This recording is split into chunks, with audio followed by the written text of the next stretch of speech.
Le prince William, le bien-aimé duc de Cambridge et désormais prince de Galles, a conquis le cœur des gens du monde entier par sa générosité et son charme. Son parcours, plein de joie et de défis, est une histoire fascinante de croissance personnelle. Depuis ses premiers jours en tant que jeune prince jusqu'à son rôle actuel de mari et de père dévoué, William a toujours été sous les feux de la rampe. Mais dans un surprenant retournement de situation, le prince William a annoncé une tragédie choquante. Et de qui pourrait-il s'agir ? Regardez avec nous ce clip vidéo dans lequel nous dévoilons les détails. Mais avant d'aller plus loin, nous devons d'abord nous faire une idée de la jeunesse du prince William. Le prince William est né le 21 juin 1982 à l'hôpital St. Mary de Londres. Il est le premier enfant de Charles, alors prince de Galles, et de la princesse Diana pendant le règne de sa grand-mère, la reine Élisabeth II. Son nom, William Arthur Philip Lewis, a été annoncé le 28 juin par le palais de Buckingham. Il a été baptisé le 4 août dans la salle de musique du palais de Buckingham par l'archevêque Robert Runcie, le jour même du 82e anniversaire de son arrière-grand-mère.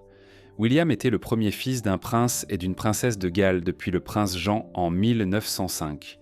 À l'âge de 9 mois seulement, il a voyagé avec ses parents en Australie et en Nouvelle-Zélande, son premier voyage à l'étranger et la première fois qu'un bébé royal partait en tournée. Son frère, le prince Harry, est né en 1984. Ils ont grandi au palais de Kensington et à Highgrove House. William était affectueusement surnommé Wills, tandis que Harry l'appelait Willy et Diana le baptisaient Wombat. Diana voulait offrir à ses fils une expérience plus normale, en les emmenant dans des endroits tels que Disney World, McDonald's et des refuges pour sans-abri. Le biographe Robert Lassay décrit William comme un garçon vif d'esprit qui devint plus réfléchi après avoir fréquenté un internat. Diana aurait surnommé William son petit homme sage et aurait commencé à se reposer sur lui au début de son adolescence. William fit sa première apparition publique en 1991 lorsqu'il accompagna ses parents en Écosse pour la Saint-David. La même année, lui et Harry partirent avec leurs parents au Canada, puis de nouveau avec Charles en 1998 pour un voyage officiel. Les parents de William divorcèrent en 1996 et Diana mourut tragiquement dans un accident de voiture. À ce moment-là, William, Harry et leur père se trouvaient au château de Balmoral. Le lendemain matin, Charles informa William et Harry du décès de leur mère. Pendant les funérailles, William et Harry se rendirent de Kensington Palace à l'abbaye de Westminster en compagnie de leur père, de leur grand-père et de leur oncle Charles Spencer. William a révélé plus tard qu'il avait été en état de choc pendant de nombreuses années après la mort de sa mère. En 2014, lorsqu'ils ont eu 30 ans, William et Harry ont partagé la plus grande partie de l'héritage de leur mère, soit 12 900 000 livres sterling, qui s'élevait à 10 millions de livres sterling pour chacun d'eux. Ils ont hérité de la robe de mariée de leur mère en 2014, ainsi que d'un grand nombre d'autres objets personnels tels que des tableaux, des vêtements, des bijoux, des diadèmes en diamant et des lettres. Ils ont également reçu la partition et le texte original de Candle in the Wind d'Elton John et Bernie Taupin. Elton John a interprété la chanson lors des funérailles de Diana. Comment était la vie de William lorsqu'il grandissait en tant qu'héritier du trône ? Et quelle est cette tragédie familiale surprenante qui a été révélée et qui fait sensation ? Continuez à regarder pour le découvrir. En tant qu'héritier du trône, il a été soigneusement préparé à son avenir de monarque. Dès le début, sa vie a été liée à des devoirs civiques. Contrairement à ses prédécesseurs, William a voyagé dès son plus jeune âge avec ses parents, le prince Charles et la princesse Diana, pour des visites et des événements officiels. Avant même d'avoir 1 an, il les a accompagnés en Nouvelle-Zélande pour montrer les engagements de la monarchie britannique dans le monde.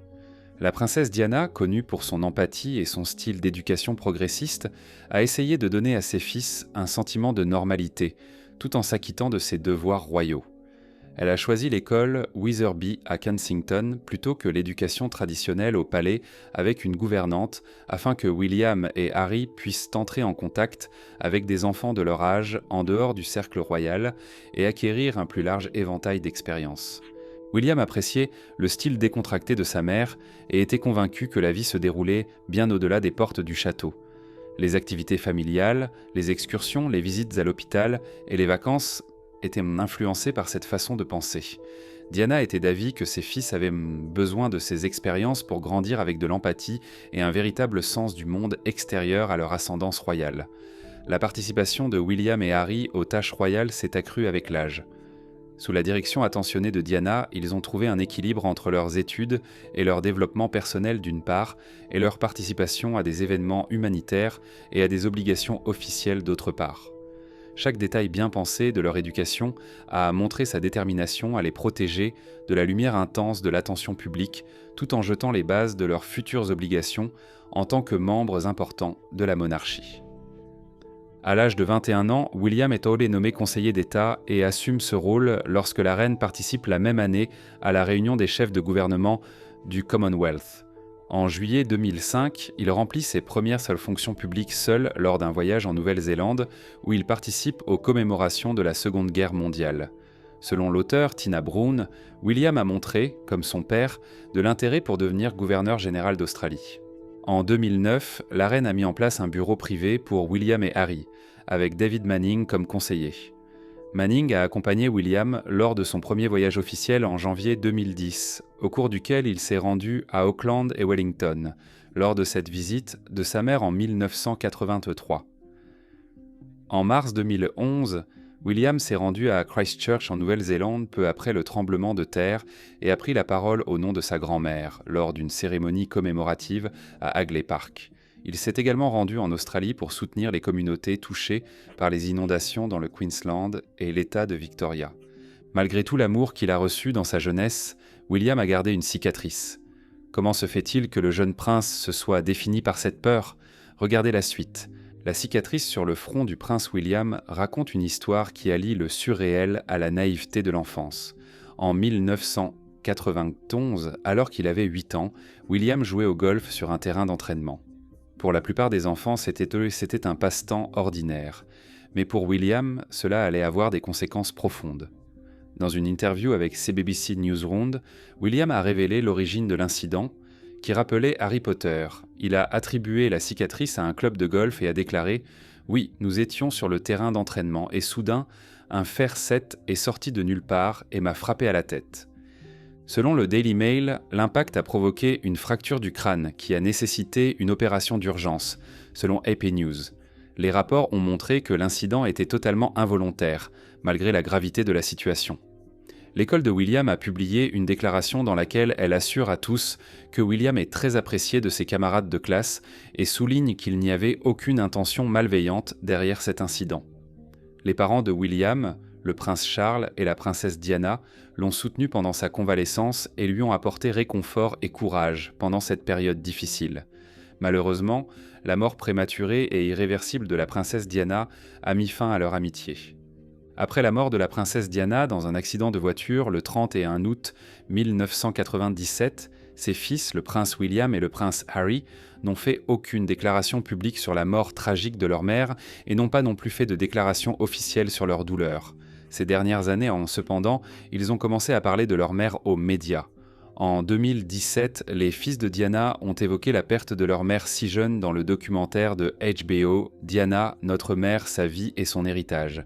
La dernière conversation des jeunes princes William, alors âgés de 15 ans, et Harry, 12 ans, avec leur mère a eu lieu par téléphone. Cela se produisait tous les soirs, après que Diana se soit séparée du prince Charles.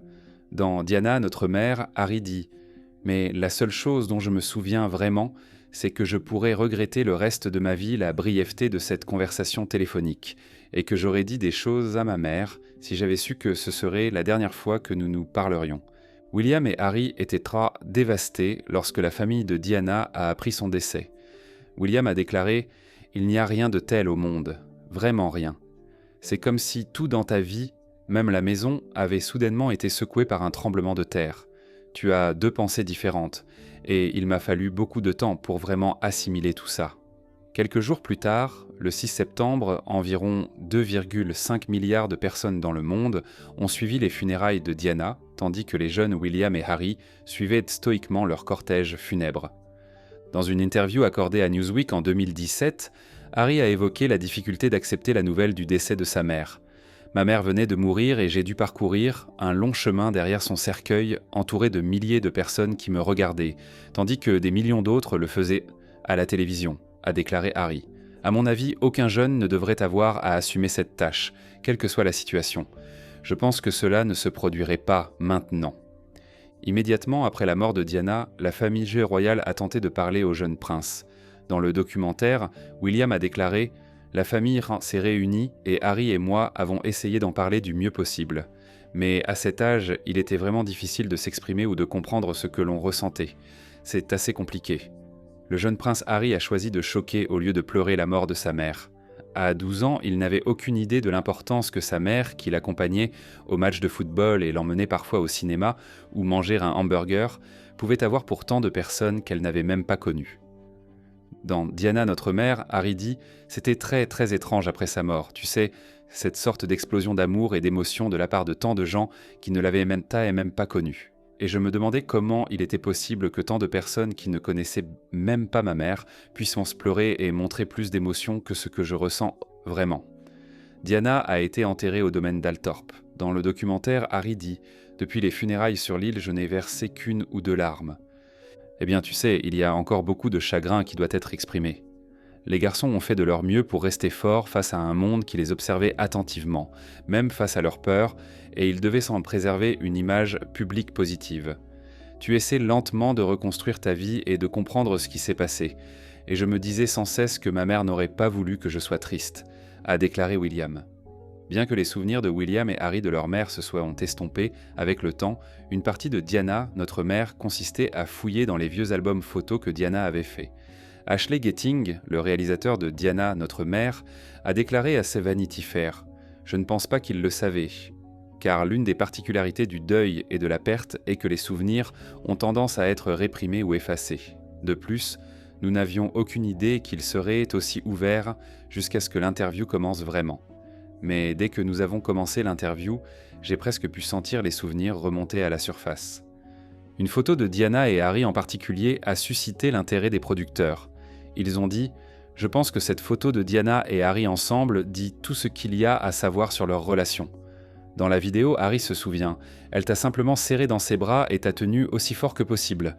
Même aujourd'hui, quand j'y pense, les câlins qu'elle nous faisait me manquent. Je peux encore les ressentir. J'aspire à ce sentiment. C'est une partie de la famille qui me manque. Ça me manque de ne pas pouvoir te serrer dans mes bras et de ne pas pouvoir te montrer la compassion que, selon moi, tout le monde mérite. Ça me manque d'avoir cette mère. » La douleur de William et Harry face à la mort de leur mère s'est intensifiée au fil du temps. Dans une interview accordée au Télégraphe, Harry a déclaré « Je peux affirmer avec certitude que la perte de ma mère lorsque j'avais 12 ans et le refoulement de toutes mes émotions qui en a résulté au cours des 20 dernières années ont eu un impact assez important sur ma vie privée et mon travail.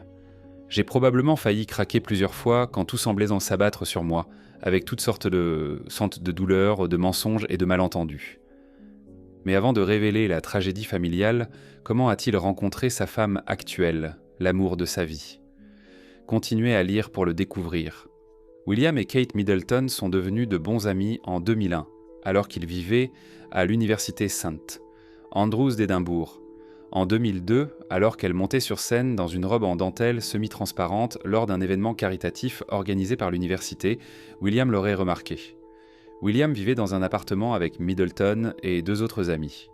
En 2003, le couple a commencé à se fréquenter. Tous deux ont vécu de 2003 à 2005 avec deux colocataires à Balgove House, sur le domaine de Strat Tyroom. Le couple a connu une brève séparation en 2004, mais s'est vite réconcilié. La presse à scandale a suivi de près leur relation. William a demandé aux médias de ne pas s'intéresser à Middleton, car ils attiraient trop l'attention. En décembre 2006, Middleton a assisté avec sa famille à la cérémonie de remise des diplômes de l'Académie royale militaire de Sandhurst. En avril, 3 mois plus tard, des rumeurs ont couru selon lesquelles William et Middleton se seraient séparés. Middleton et sa famille ont assisté au concert donné en l'honneur de Diana.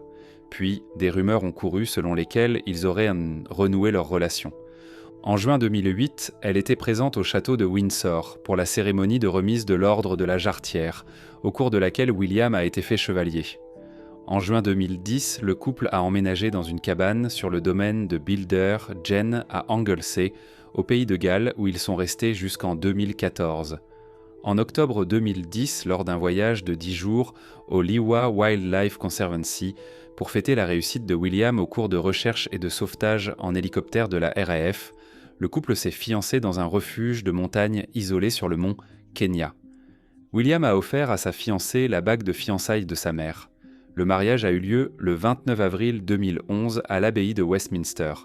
Environ 300 millions de personnes dans le monde entier ont suivi le mariage en direct, dont 26 millions rien qu'au Royaume-Uni.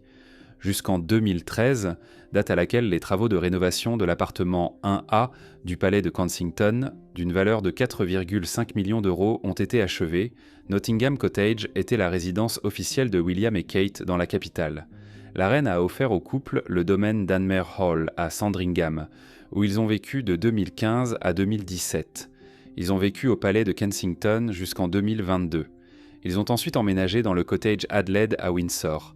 En décembre 2012, on apprend que Kate est enceinte pour la première fois. Le 22 juillet 2013, elle est admise dans l'aile Lindo de l'hôpital St. Mary's de Londres, où le prince William est également né.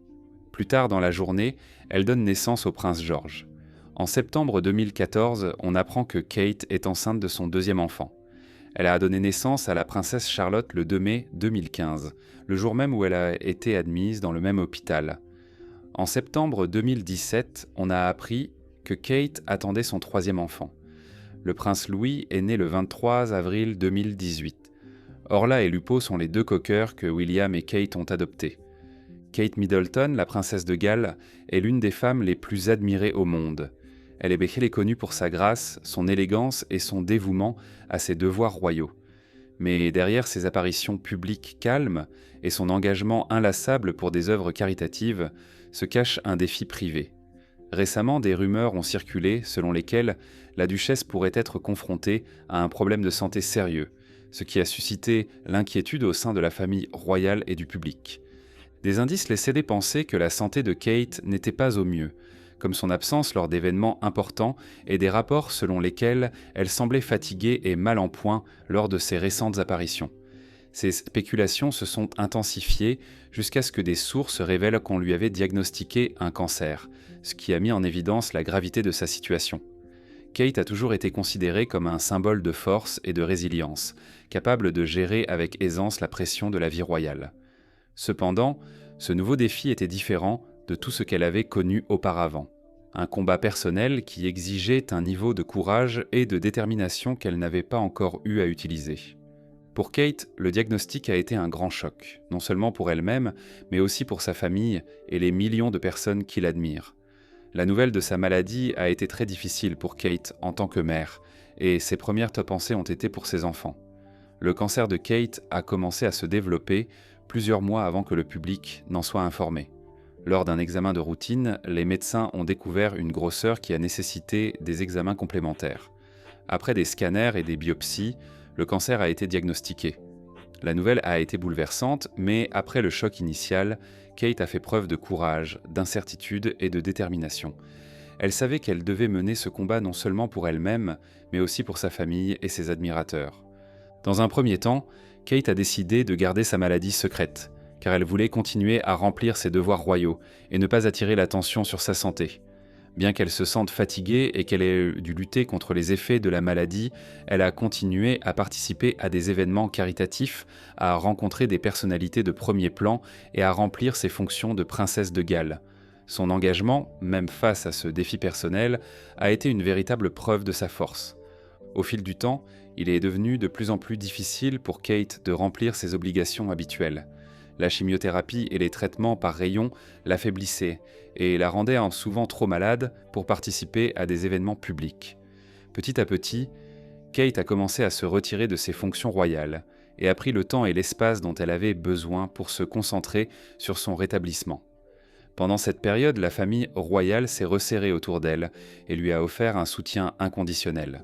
Son mari, le prince William, est devenu son plus grand soutien en compensant ses obligations royales tout en s'occupant de Kate et de ses enfants.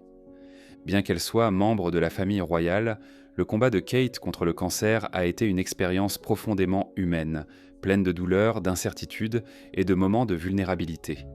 L'une des tâches les plus difficiles pour elle a été de protéger ses enfants, le prince George, la princesse Charlotte et le prince Louis, de la dure réalité de sa maladie. Kate et William ont décidé d'expliquer leur souffrance en termes simples, pour être sûrs qu'ils la comprennent sans la surcharger. Ce moment difficile n'a fait que renforcer les liens familiaux. Le public britannique, qui a toujours protégé la duchesse, a réagi en lui témoignant beaucoup d'amour et de soutien. Des gens de toute la Grande-Bretagne et du monde entier ont envoyé des lettres, des cartes et des cadeaux pour montrer leur solidarité à Kate en cette période difficile. Après des mois de chimiothérapie et de stress physique et mental causé par le traitement contre le cancer, Kate Middleton est sortie renforcée du traitement et était prête à revenir à la vie publique. Son voyage a été difficile, mais elle l'a maîtrisé avec sa grâce et sa dignité caractéristiques. La princesse de Galles a repris ses fonctions royales après que la chimiothérapie a renforcé son image de symbole de la résilience. Après avoir terminé ses traitements, Kate a progressivement retrouvé ses forces, bien que son rétablissement soit encore incertain. Cependant, elle a ressenti un nouveau sentiment de détermination. Ses médecins lui ont communiqué des nouvelles encourageantes. Bien que le combat ne soit pas encore totalement terminé, elle avait bien réagi au traitement et pouvait commencer à reprendre ses activités. Ce fut une étape importante pour Kate ainsi que pour sa famille, qui l'avait soutenue tout au long de son parcours. Lorsque Kate décida de reprendre ses fonctions royales, elle le fit avec prudence, sachant que son corps n'était pas encore complètement guéri. Elle a repris progressivement ses activités publiques, son travail caritatif et ses obligations royales. Mais cette décision ne visait pas seulement à remplir son rôle, il s'agissait pour elle de reprendre le contrôle de sa vie et de sa position au sein de la famille royale. Son objectif était de montrer au public et à elle-même qu'elle était pleine d'espoir, forte et déterminée. Sa première apparition publique après la fin de sa chimiothérapie a été accueillie avec un immense soutien. Le public britannique et les sympathisants du monde entier, qui avaient suivi de près son histoire, étaient ravis de la revoir. Mais la princesse Kate n'est pas la seule à être connue pour ses actions caritatives. Le prince William s'est également engagé dans la philanthropie. Restez avec nous pour découvrir ses contributions remarquables. William a été sensibilisé pour la première fois à la crise du VIH et du sida au milieu des années 1990, alors qu'il accompagnait sa mère et son frère dans des refuges et des cliniques. En janvier 2005, lui et Harry se sont portés volontaires dans un centre de la Croix-Rouge britannique pour aider à emballer des fournitures de secours destinées aux pays touchés par le tsunami du 26 décembre 2004. Plus tard dans la même année, en décembre, William a passé 2 semaines dans le nord du pays de Galles avec l'équipe de secours en montagne d'Angleterre et du pays de Galles, MRU. En mai 2007, il est nommé capitaine de la MRU et prend la présidence du Royal Marsden Hospital, un poste occupé auparavant par sa mère. En juillet 2007, William et Harry organisent le concert Diana en l'honneur de leur mère et au profit d'organisations caritatives et de causes qu'elle soutenait, ainsi que des leurs. En octobre 2008, les 2 frères ont entrepris un voyage de 1600 km à moto à travers l'Afrique du Sud, appelé Enduro Africa, afin de collecter des dons pour Sentebale, l'UNICEF et le Nelson Mandela Children's Fund. En 2010, William est devenu le parrain des initiatives caritatives de 100 femmes en Hedge Fund pour une durée de 3 ans, jusqu'en 2012. La même année, il a succédé à Lord Attenborough en tant que président de la British Academy of Film and Television Arts, BAFTA.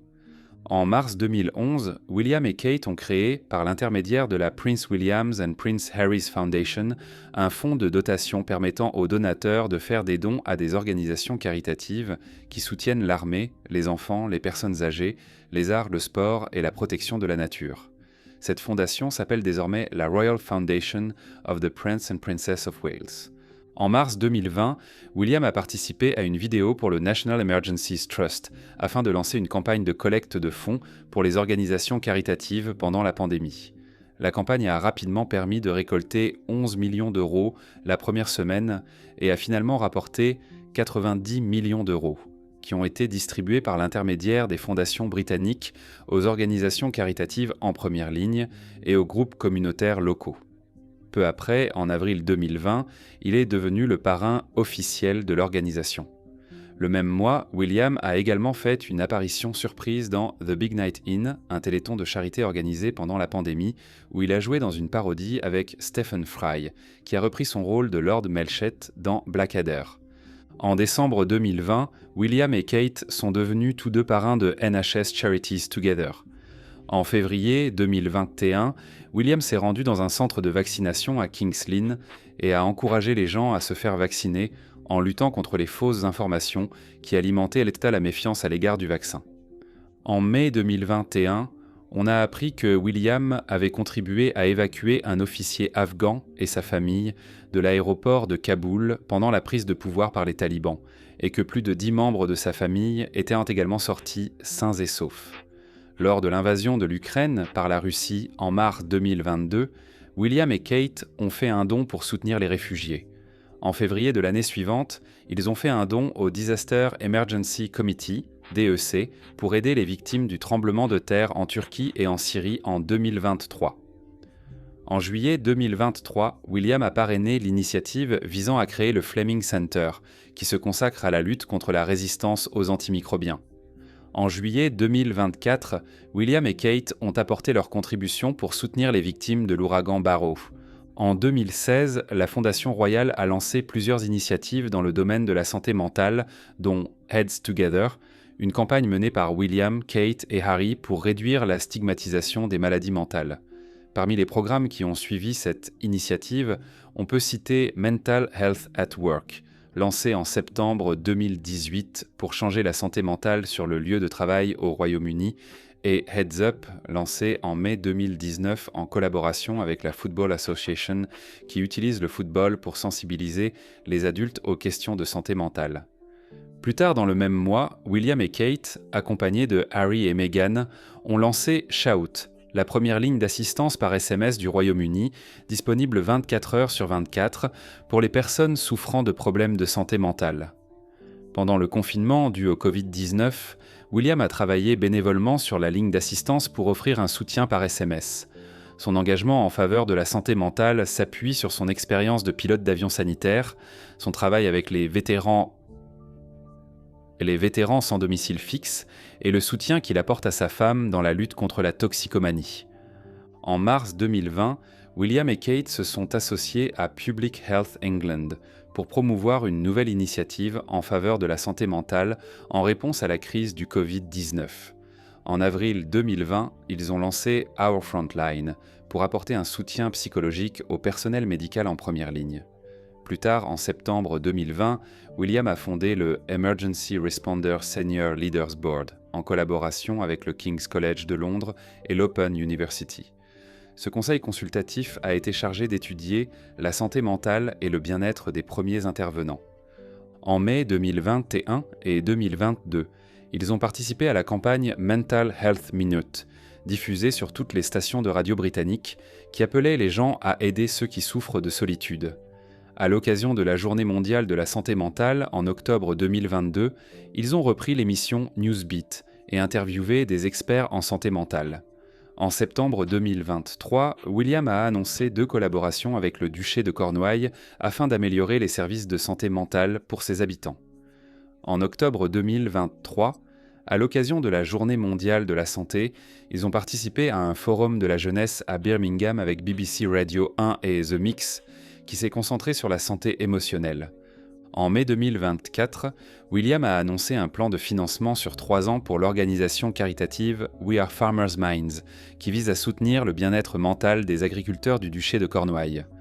Penses-tu que cela mettra fin aux tragédies de la famille royale ou y aura-t-il d'autres nouvelles dévastatrices ? Partage tes réflexions dans les commentaires ci-dessous. Merci d'avoir regardé cette vidéo, nous espérons qu'elle vous a plu. N'oubliez pas de l'aimer et de vous abonner. Cliquez sur la prochaine vidéo qui apparaît sur votre écran pour vous tenir au courant des histoires de vos célébrités préférées. À bientôt.